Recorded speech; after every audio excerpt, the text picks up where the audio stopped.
So I've been a little bit busy. I have been painting a lot of sofubi figures. Now sofubi, if you're unfamiliar, I made a whole video talking about what sofubi are and my recent obsession with collecting them. But very briefly, they're soft vinyl figures that have their origins in Japanese monster figures from the 60s and 70s, but more recently, independent creators and artists have been using them as a way to release their own designs, and there's a lot of really creative and cool stuff going on, both in Japan and elsewhere, in the US, China, Taiwan, and so forth. I had a fair number of positive responses to my other sofubi videos, so I thought it'd be fun to show what I've been doing in terms of my own, well, not creation of figures, but my own, creative outlet with regard to these sofubi figures. So what I'm going to do is just sort of go through, I guess, all of these and talk a little bit about the figures themselves, but also about what it was like to paint them. I should say also that I'm not going to be showing step-by-step how to paint these or how I painted them. So let me know in the comments if you'd be interested in seeing something like that. I've been painting in my garage because, as I will explain, the paint that you have to use for this, vinyl paint, is fairly toxic and you don't want to be breathing in the fumes. So I have to do it in a very well ventilated area, so I use my garage, and it's unheated. We have cold winters, so I kind of had to wait during the winter months when it was freezing cold in the garage to, I couldn't really paint during that time, but I resumed in the springtime this year as well. Did a lot of painting so far this year. So I'd like to show you what I've accomplished. And yeah, I just think it would be interesting to talk about. So let's go ahead and I guess we'll start with some of these guys right in the front, some of the smaller ones. So I guess to begin at the beginning, this is the first one I did. This is the Wonderbot figure from Wonder Goblin and Vinyl Wonder Paint. Vinyl Wonder Paint is kind of a sister company of Wonder Goblin, which makes toys. Vinyl Wonder makes vinyl paint for toys, and that's what I'm used on all of the stuff that I'm going to show you today. I had absolutely no idea how to use it, though, when I was starting. This is a kind of a freebie that they give with some of the paint starter paint kits that they have, so I used that just to see, test out the airbrush and stuff. It came out okay, but it has some issues. I did use, I think, 90-some% of this is just airbrush, and then I went back and filled in a couple places with a regular brush. But yeah, it came out okay. I didn't know, as I said, how to use the vinyl paint. There's a lot of things when you compare it to acrylic paint, water-based paint, that are different. You have to use thinner, and a lot of the techniques that you use with acrylic paint don't really transfer. And so I was just experimenting, and this is not very good, but it was a starting point. Now this, as I said, is a kind of a freebie, or well, you can buy them individually too, but it's a kit like this. Comes in 4 pieces with a lot of extra vinyl there that you have to heat up with a heat gun and then cut off and then assemble. I screwed it up when I was assembling this first one, and didn't quite cut it in the right place. So you can see there's some issues in a couple places, and there's issues with the paint. Overall, not great, but it was at least a starting point. I'll show you the next one I did in a little bit, but we're going to move on now to some later ones. These are all from Siccaluna Kobo. Now, I made a video about Siccaluna Kobo and their lucky bag that they were selling a few months ago. Basically, it was a thing where you got, a bag full of random, semi-random stuff. And I was pretty happy with what I got, because I got not only some painted ones, large, like a large painted figure, which is normally fairly expensive, but I also got a number of unpainted ones that I could use to practice, and these 3 are among those. I guess we'll start with this one. This is the Yabanjin figure. Now, when I made that video, if you want to go back and look at that, I mentioned that I was really hoping to get in that lucky bag a Yabanjin figure, and I did in a way. I got this tiny one. This is a cube series figure. In fact, all of these small ones are cube series. They're kind of like smaller versions of their bigger figures. Since then, I did get separately a Yabanjin figure, and when it came time to paint this guy, who was originally just purple vinyl, I decided to try and imitate the Yabanjin that I did eventually get. So I used the same general paint scheme with the green and kind of reddish accents and things. I think it actually turned out really nice. Again, this is almost entirely painted with an airbrush and no regular brush used, except I touched up the eyes in a couple places, and I did the manacle here with a regular brush, I think. But pretty happy with that one. Now with these other ones, I was doing a little bit more experimenting. I decided to try using some unusual paint color combinations, I guess you'd say. So this is a kind of metallic green with a metallic purple undertone. And I'm not sure how well it comes across on camera, but I actually really like this combination. It turned out pretty nice, I think. This is the, what is the name of this one? Bakeneko. Yeah, that's the one. This is a kind of a, monster cat. It's got 3 tails here. And then we've also got this one here. This is a sort of a King Kong-like guy. They just call him Saru, I think. I put a little white tack on his butt here because, well, the way these are sculpted, both of these ones here, you can stand them up on their feet, but then they're looking kind of right at the ground. And I found that if you have them sitting back on their butts like this, you can see their faces much better. And this one, this surface I'm using right here isn't 100% flat, so he tends to roll over, but normally on a flat surface he will even stay that way. I used, for this one, kind of a color-changing paint from Vinyl Wonder. It's what you're supposed to do is spray it over a black base, and it will turn to a kind of bluish purple, depending on the direction of the light. I don't know if you can tell. It's kind of shifting from a purple to a blue. It's a pretty cool effect. I think it would work better if it was not this bumpy texture of the fur. It was like a flat texture of some kind, but overall pretty good. And then I went with silver for his face. This was a quick and dirty one, but I think it turned out relatively well. Next, I wanted to talk about some figures from Moucoyama. Moucoyama is one of my favorite creators for various reasons. I like his style a lot, and it's very, very unique, but also much of what he sells are stuff that I've used to make these figures here. There are different parts that you can kind of combine to make your own figure to some degree. So we have, all of these are made up of different heads, bodies, and arms that you can combine in different combinations. There's more than just what you see here, obviously. There's probably, I don't know, a dozen to 18, something along those lines, of different options in terms of like different heads and different body styles and things like that. So very cool stuff. Kind of makes you feel like you're making your own figure to some degree. And then, of course, when you actually take that and paint it, it makes it feel all the more like it's yours to some degree. So I really like that.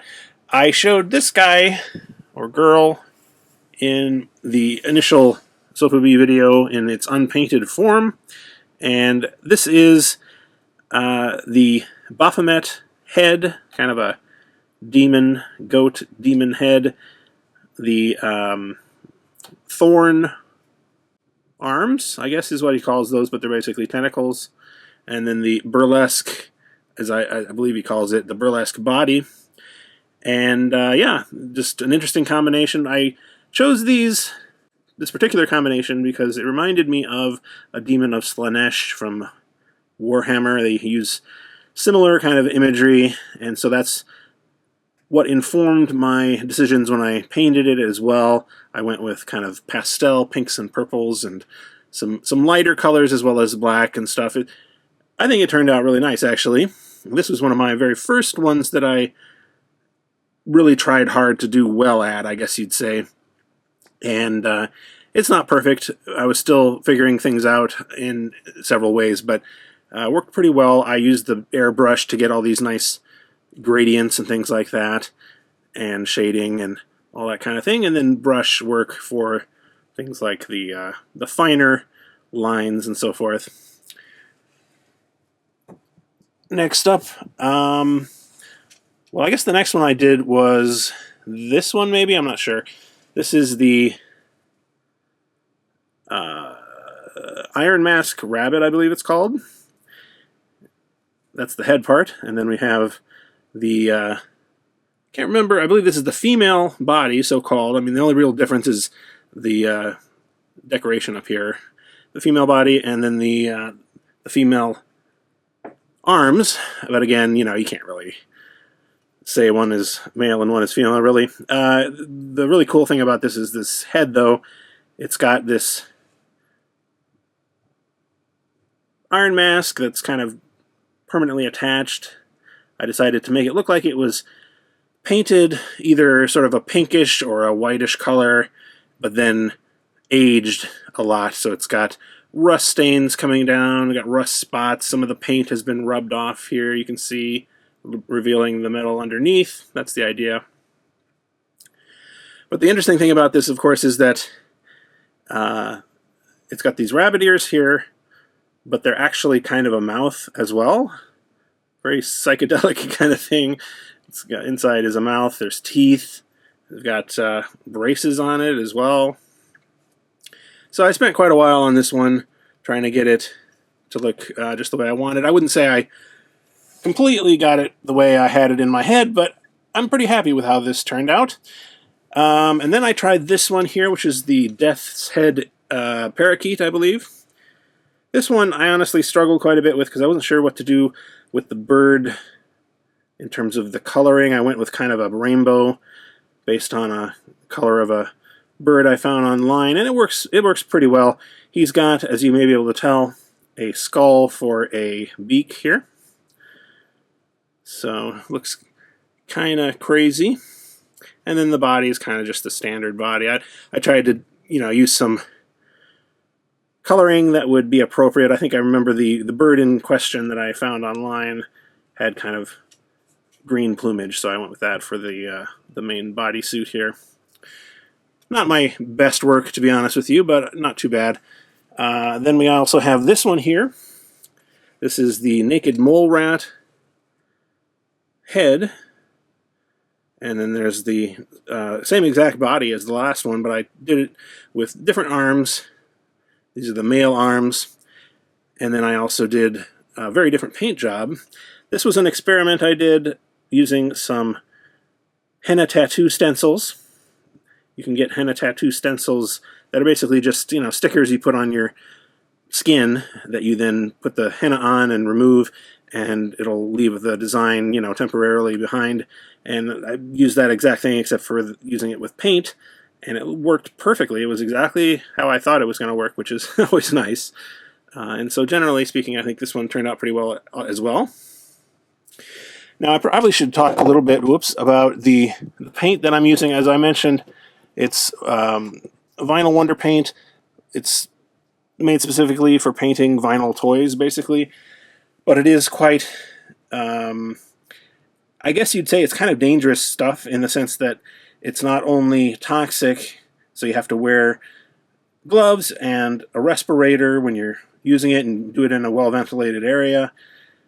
I don't have a like a booth. Some people have like a spray booth that will suck all of the fumes away. That would be nice to have, but I've just been doing it in my garage so I can ensure that there's plenty of air there. But the other thing you have to keep in mind is also that it's flammable. You have to use thinner to clean it. And so a lot of this process has been me figuring out just how to use this paint to its best advantage. It is really good, though. It works super well with an airbrush. If you know what you're doing, and I'm gradually starting to figure out what I'm doing, you spray it on, and it goes on really smooth. It dries almost instantly, and you can then move on to doing something else. When I was using the airbrush with acrylic paint, I had a lot of trouble with it. It would clog up a lot more. It would not go on very well. And, maybe that's just my own inexperience there as well. But I had a lot more trouble with it, and I've been really enjoying using the airbrush with the vinyl paint. But yeah, it's expensive as well. All the vinyl paint, if you wanted to get like a full selection of colors and things, and also the thinner and whatnot that you need, it's expensive to get. So I don't know if I can recommend it to everyone, but if you really want to paint vinyl toys, that's a good option. One reason that you want to use the vinyl paint as opposed to acrylic paints, for example, is that it bonds to the underlying vinyl in these toys and pretty much won't come off, assuming you do it correctly. In fact, I'll tell you, when I get to it later on, I used it on a particular figure where that really became obvious how strong it is. But yeah, the last one we're going to look at from Moucoyama is this guy. This is the Mushroom Prince head on the what is this? Clockwork body. Yeah. And then the male arms. This one, unlike all the other ones here, I decided to leave some of the vinyl showing through, the original vinyl. This was originally done in so-called meat marble vinyl, which is a combination of red and white vinyl. You can see I left it completely untouched on his gloves and on whatever this little thing is here, but also on his head to some degree. You can see it coming through. What I did was to spray some darker paint all over this and then wipe it off with thinner using like a makeup sponge, and it leaves some in the crevices here that acts as shading, and it worked super well on this. I'm really excuse me, really pleased with how well it turned out, and also on here. So like you can see there's shading here, but then the lighter parts are basically the color of the vinyl, and then I went through and put clear paint, red, orange, yellow, to make this gradient. That's another thing I like about the vinyl paint. They have clear paints that work really nicely, so if you want to tint something, you can do it with that pretty easily with the airbrush. But yeah, I went with this color scheme just for, I don't know, no particular reason, but I kind of wanted to try something a little different than I had been doing with these guys. Gives me a little bit of McDonaldland vibes, but I think it actually goes pretty well with the rest of his paint job here. I'm pretty happy with how that turned out altogether. So this here is Sucker by Ophelia Toys, and this is actually the first full sofubi figure that I painted, and it's not perfect. I had some issues just figuring out how to use the paints and the airbrush and everything, so bear that in mind. But I think it turned out okay. The original figure is in clear vinyl, although I painted over it entirely with the exception of this eye, which I'll talk about in a second.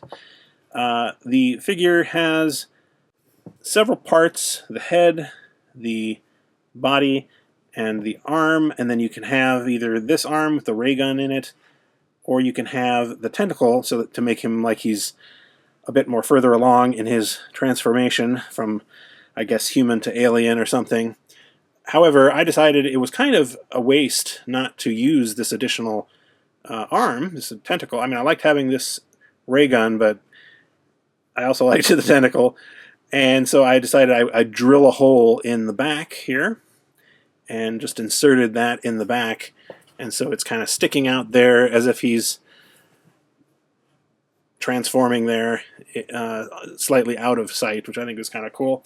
As I said, this is clear vinyl, so I taped this off when I was painting most of it, and then painted the inside white, so you have some, I don't know if you can tell on camera, but you can sort of see into it a little bit. It looks like, it's a milky white eyeball, which is pretty cool, I thought. And we've got this patch of skin where he's kind of slowly transforming. Overall, well, I had to redo parts of this several times, as I recall.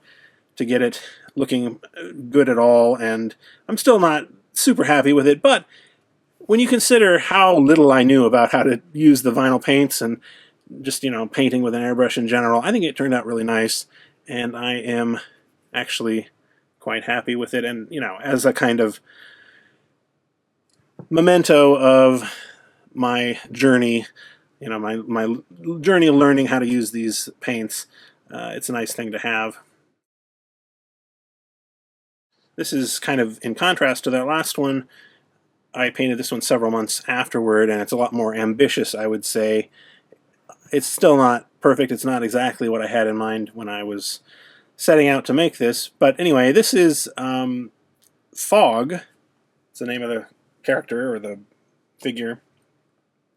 Part of the Jungle Fever line, which was, I guess, a sort of a collaboration with Pop Soda. I don't know. It's been a number of years since this was released, and some of the details are a little fuzzy now when I'm trying to research them online. But I found this on eBay. I really love this sculpt. I love it. It's great. I like chameleons just generally. But yeah, to see this, I think the level of detail here is really cool. And I found an actual chameleon online, a picture of one, that I sort of imitated, the patterns and things on the skin, and came out, I think, pretty decently well.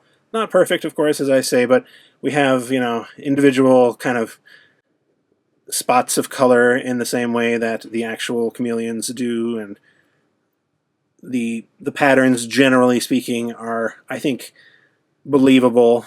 So I'm pretty happy with how this one turned out, for sure. So this is a Cthulhu figure from YMSF Toys. They are a Japanese company. They have several, figures similar to this, kind of Cthulhu-esque ones, but they've come up with a lot of different color variations on this particular figure, different marbled vinyl looks and things like this.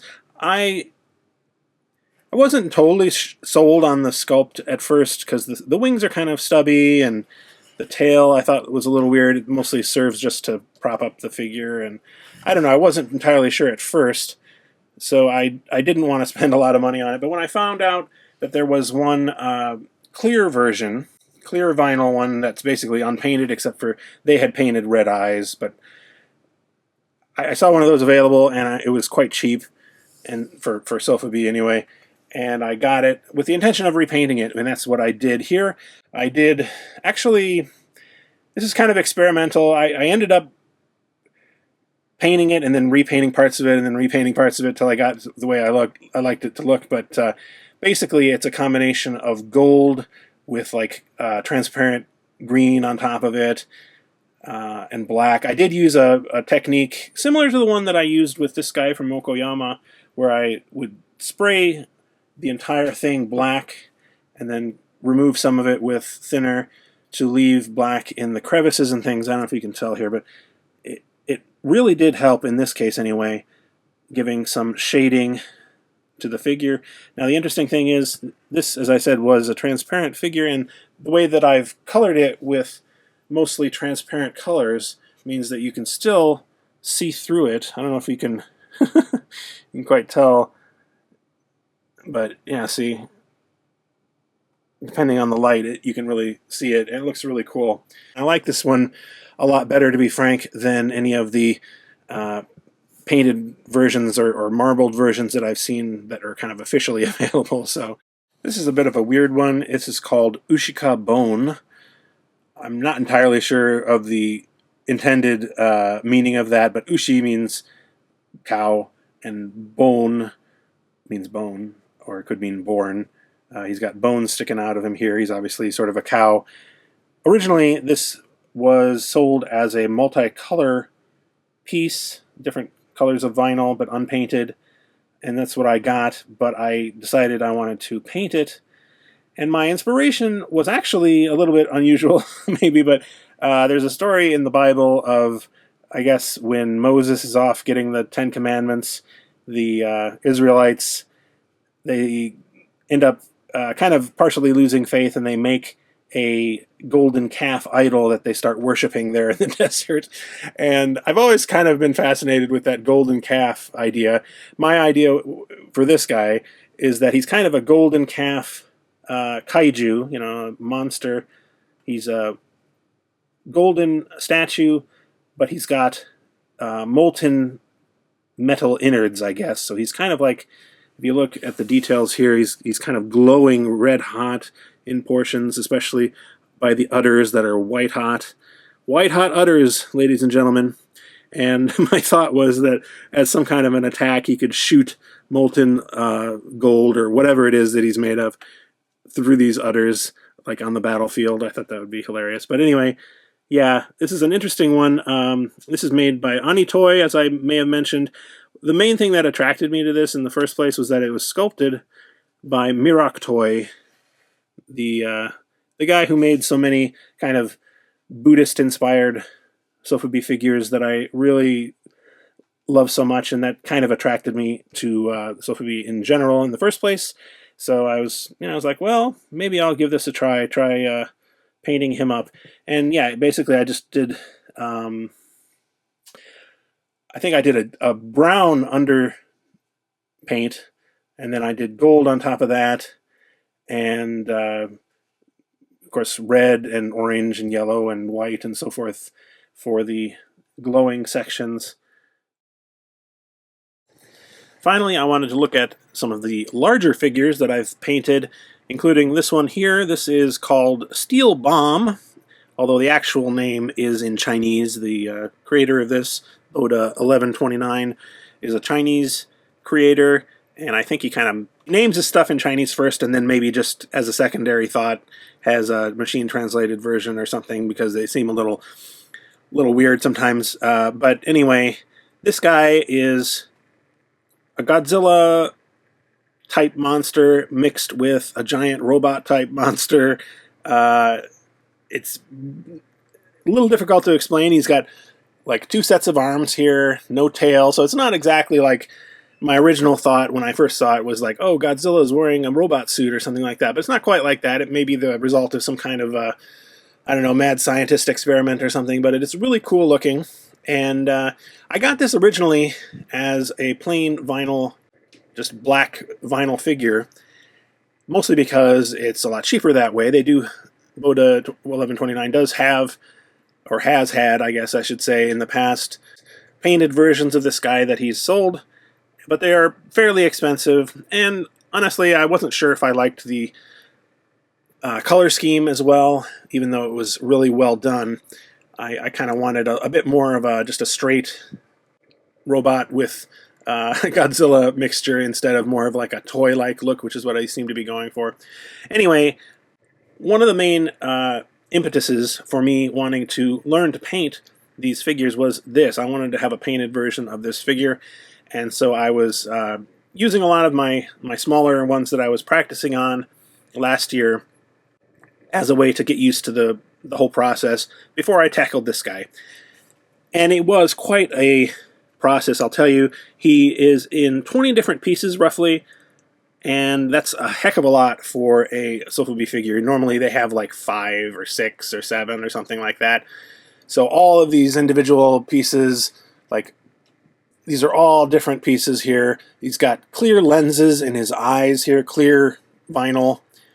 The eyes themselves are a separate piece, this is a separate piece, and so forth. So I used a heat gun to disassemble it and painted them all separately, which was, challenging, and then putting them back together was also surprisingly challenging.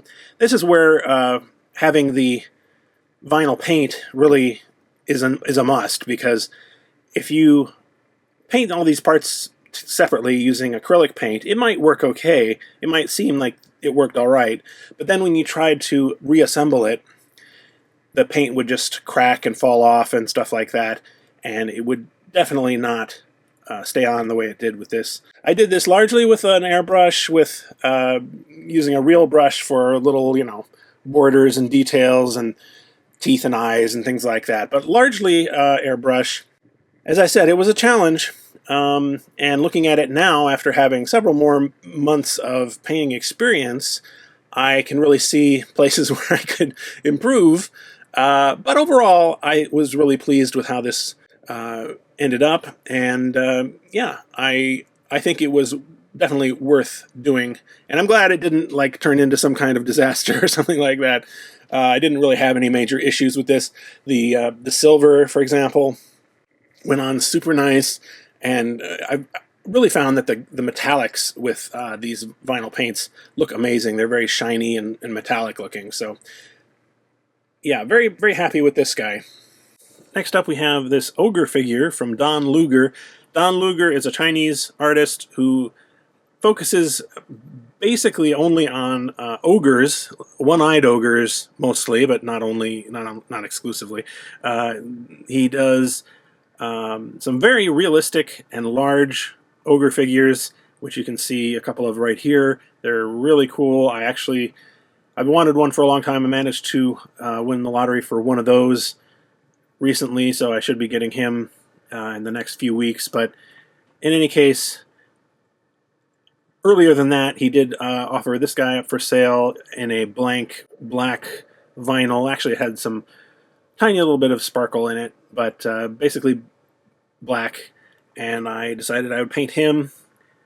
I went with a kind of almost a cyberpunk color scheme. I was going for sort of hot pink and purple. The pink looks a little bit red in the end, but overall, I'm pleased with it. Now, one thing that is cool about these figures is that they come with alternate heads. So we have here the two-eyed version versus the Cyclops version. I'm still not totally sure which one I prefer. And he also gives you a regular arm. And you can see that the normal arm, when it comes back around here, has got kind of a dragon claw to it. Personally, I did paint this up just, for completeness sake, but I don't think I'm ever going to use this because the dragon claw one is way cooler in my estimation. Of course, he's articulated to some degree. This club does come out and so forth, and can move up and down and so forth. But yeah. Next up, we have Ragnar from Last Bastion Studios. He is a turtle kaiju, in case you couldn't notice that. He's got this awesome shell and tail. I got him because, well, I like turtles, I like reptiles and amphibians generally. And I just thought this was a great design. He looks awesome. Very nice and chunky. Got a lot of size, and weight to him as a figure, but also very distinctive looking. They sell a number of different colors of vinyl for this guy, but if you choose the green, at least at the time that I got it, he was a lot cheaper because they apparently sell that at close to cost just to allow people to get their own and customize it, which is very cool of them. I found this actually quite easy to paint, relatively speaking. I left the green color of the vinyl as it was, so I didn't have to repaint any of that. I just added some shading, and then I did the sort of armored bits with a silver and then a sort of a transparent purple on top of that. Turned out really nice, I think, and really didn't take all that much time. I was impressed by how quick it was able to be done. Finally, we have Papa Squatch from Wonder Goblin. He's basically a Sasquatch or a Bigfoot type character. I've really come to like Wonder Goblin's toys. They have a unique style to them, kind of a world that's uniquely their own compared to some of the other soft vinyl makers. It's got a lot of whimsy to it, and this guy is no exception. So he's, a Bigfoot, a Sasquatch, a Yeti, that type of thing. But he's kind of a friend of nature, I guess you'd say. He's got this sash here. Kind of reminds me of Chewbacca, now that I think about it. But he's got all this kind of plants and flowers growing on him. He's got several animal friends just sort of sitting on him. He's got what looks to be a jackalope on his shoulder. It's a rabbit with horns. He's got raccoons nesting in his little sash. He's got mushrooms growing on his leg, and so forth. So I thought I would go with a rainbow theme, kind of seemed to match his general outlook here. Normally, Wonder Goblin sells this as a completed figure and all painted and everything, but they were selling some kits that were just parts, vinyl parts that you had to cut and assemble yourself. So that's what I did for this one, and it was fairly challenging to assemble because you have to heat up the vinyl with a heat gun and then use like an X-Acto knife to cut the holes for the limbs and things like that, and getting those exactly right was a challenge. He comes with this hat, which is kind of a wizard type hat, but he also has some other accessories that you can use, like this nest of owls that you can actually use in place of his hat, and some just wooden stumps. These are actually basically parts that would be thrown away, like excess vinyl, but he's made them into some accessories that you can keep, which I think is really cool. And you can even use it as a stand if you don't want to have him wear the actual owls. And he comes with a mushroom as well, some kind of mushroom that he may have been partaking of. And here's another stump you can use. So I do like that they include these kind of things with him, but it was a little bit challenging to assemble them all. But yeah, he's a cool figure. One thing I wanted to mention about it, though, was he's got these doll eyes in it, which is something that many makers are doing now. So you can see it's got not painted eyes, but there's actual some acrylic eyeballs in there. This was super challenging to me, though, getting them in there, because you can see there's this eye socket, but the actual eye is much larger than that, and you have to heat it up with a heat gun and then shove it in there as hard as you can. And I had a heck of a time getting it in there. And I had to, of course, do that after I had done all the painting and everything. I was super scared that it was going to somehow rub off the paint or the paint would crack. I worked for probably 20 or 30 minutes getting these eyes in, but it worked great, and there was no damage or anything. And once I was able to get them in there, they're going to stay in there for sure. By the way, here is his feet. I thought those were kind of cool too. I decided to leave those kind of a brownish color like his fur. Well, that's about it. I hope you enjoyed this overview of the sofubi toys that I have painted recently. I'm going to be doing more, and feel free to follow me on Instagram on my sofubi-centric account, which is in the video description, if you want to see more of this kind of thing that I'm doing, and also the other figures that I am just collecting as well. And, of course, if you have any questions as well, I would be happy to answer them in the comments. Thanks very much for watching. This video was brought to you with the help of my Patreon supporters, including Palace VPs like the ones you see on your screen, and especially Angelica Brady and Jesper Murtu. Thank you all very much for your support. If you'd like to know how you can support the channel for as little as $1 a month, feel free to check out the link in the video description.